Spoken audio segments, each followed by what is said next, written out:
ഓം ശാന്തി. ഞാൻ ഏകാഗ്രതയോടെ സ്വയം തന്നെ കാണുകയാണ്. ഞാൻ ഈ ദേഹമല്ല, ദേഹത്തിലിരിക്കുന്ന, ദേഹത്തെ നടത്തിക്കുന്ന ജ്യോതി ബിന്ദു സ്വരൂപ നിരാകാരി ആത്മാവാണ്. ദേഹത്തിൻ്റെ ആധാരമെടുത്ത് കർമ്മം ചെയ്യുന്ന ഞാൻ ദേഹിയാണ്, ചൈതന്യ ആത്മാവാണ്. ഞാൻ ആത്മാ ദേഹത്തിൻ്റെ ആധാരമെടുത്ത് കർമ്മം ചെയ്യുന്നു. കർമ്മേന്ദ്രിയങ്ങളിലൂടെ കർമ്മം ചെയ്യിക്കുന്നു. ഞാൻ ദേഹമല്ല, ദേഹിയാണ്. ഞാൻ ചേതനാത്മാ ദേഹത്തിൽ നിന്നും ഭിന്നമാണ്. ഈ ദേഹം സേവയുടെ സാധനമാണ്. ഞാൻ നിമിത്തമായി കർമ്മം ചെയ്യുന്നു. എന്നെക്കൊണ്ട് കാര്യം ചെയ്യിപ്പിക്കുന്നത് ബാബയാണ്. ബാബ സദാ ദേഹിയാണ്, സുപ്രീമാണ്. ബാബ എന്നെക്കൊണ്ട് കാര്യം ചെയ്യിപ്പിക്കുന്നു, ഞാൻ നിമിത്തമായി ചെയ്യുന്നു.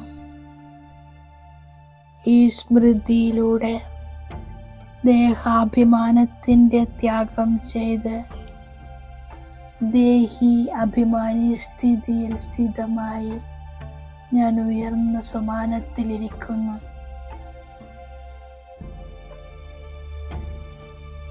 സ്വയം ഭാഗ്യവിധാത ബാബ എന്നെ നിമിത്തമാക്കിയിരിക്കുന്നു. ഞാൻ വിശേഷാത്മാവാണ്. എൻ്റെ ഉയർന്ന സമാനത്തിൽ സ്ഥിതമായതിനാൽ ഒരു പ്രകാരത്തിലുള്ള അഭിമാനവുമില്ല. ദേഹത്തിൻ്റെയോ ബുദ്ധിയുടെയോ പേരിൻ്റെയോ സേവയുടെയോ ഒന്നിൻ്റെയോ അഭിമാനമില്ല. സർവ്വതും ബാബയുടേതാണ്. ബാബ ചെയ്യിപ്പിക്കുന്നു. ഞാൻ സ്വയം ഭാഗ്യവിധാത ബാബയുടെ കുട്ടിയാണ്. ബാബ എന്നെ നിമിത്തമാക്കിയിരിക്കുന്നു. സമാനത്തിലിരുന്ന് ദേഹാഭിമാനത്തെ സമാപ്തമാക്കുന്നു. ഉയർന്ന സമാനത്തിൽ ഞാൻ ആത്മാ ദേഹാഭിമാനത്തിൽ നിന്നും ദൂരെയായിരിക്കുന്നു. ഞാൻ ഈ ശരീരത്തിലെ അമൂല്യരത്നമാണ്.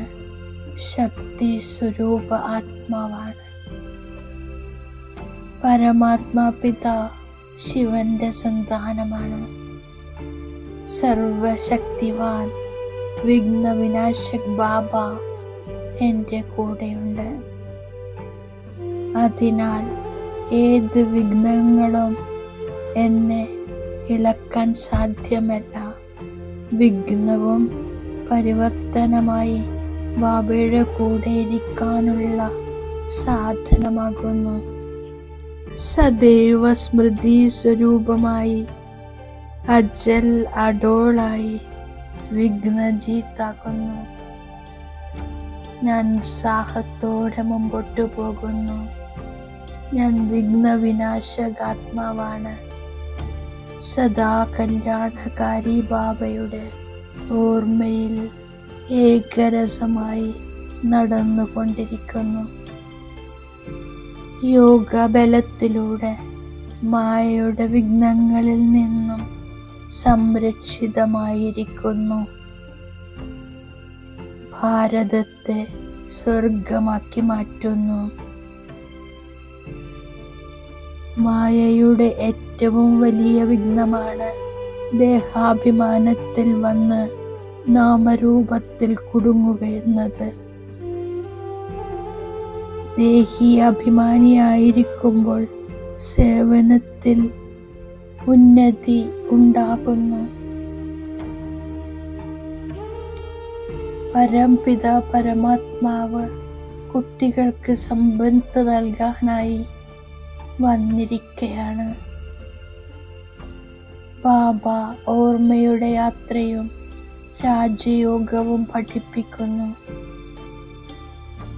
മംഗളകാരിയായ ശിവബാബ എല്ലാവരുടെയും ബുദ്ധിയാകുന്ന സഞ്ചി നിറക്കുന്നു.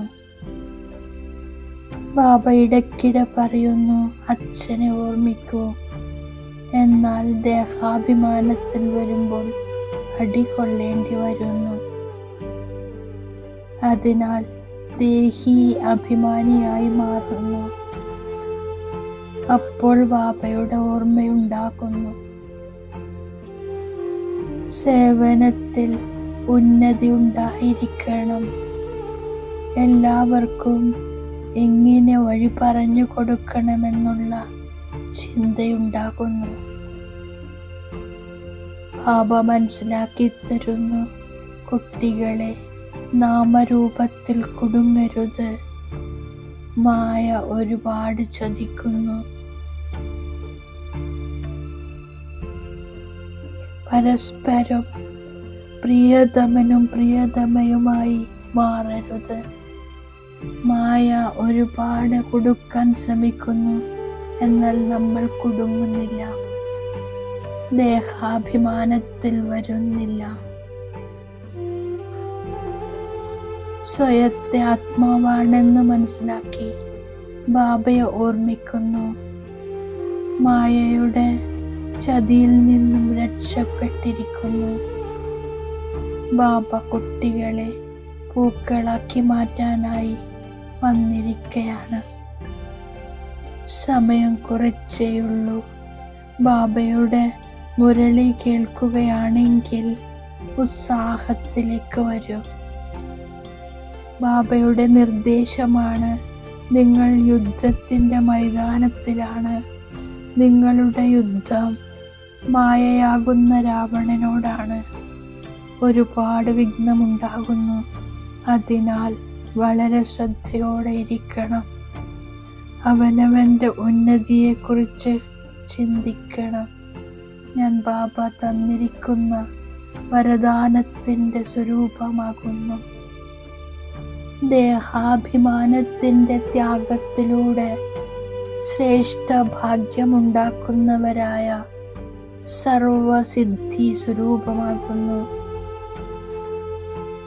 ദേഹാഭിമാനത്തെ ത്യാഗം ചെയ്യുക എന്നാൽ ദേഹി അഭിമാനിയാകുന്നതിലൂടെ ബാബയുമായി സർവസംബന്ധത്തിൻ്റെ സർവശക്തികളുടെയും അനുഭവമുണ്ടാകുന്നു. ഈ അനുഭവമാണ് സംഗമയുഗത്തിലെ സർവശ്രേഷ്ഠ ഭാഗ്യം. വിധാതാവിലൂടെ ലഭിച്ചിട്ടുള്ള ഈ വിധിയെ സ്വന്തമാക്കുന്നതിലൂടെ വൃദ്ധിയുണ്ടാകും. സർവസിദ്ധികളും പ്രാപ്തമാകും. ദേഹധാരിയുടെ സംബന്ധം അഥവാ സ്നേഹത്തിൽ തൻ്റെ കിരീടം, സിംഹാസനം, യഥാർത്ഥ സ്വരൂപം എല്ലാം വെടിഞ്ഞാൽ ബാബയുടെ സ്നേഹത്തിൽ ദേഹാഭിമാനത്തെ ത്യാഗം ചെയ്യാൻ കഴിയും. ഈ ത്യാഗത്തിലൂടെ സർവഭാഗ്യവും പ്രാപ്തമായിക്കൊള്ളും. ക്രോധമുക്തരാകണമെങ്കിൽ സ്വാർത്ഥതയ്ക്കു പകരം നിസ്വാർത്ഥമാകൂ. ഇച്ഛകളുടെ രൂപത്തെ പരിവർത്തനപ്പെടുത്തൂ. ഓം ശാന്തി.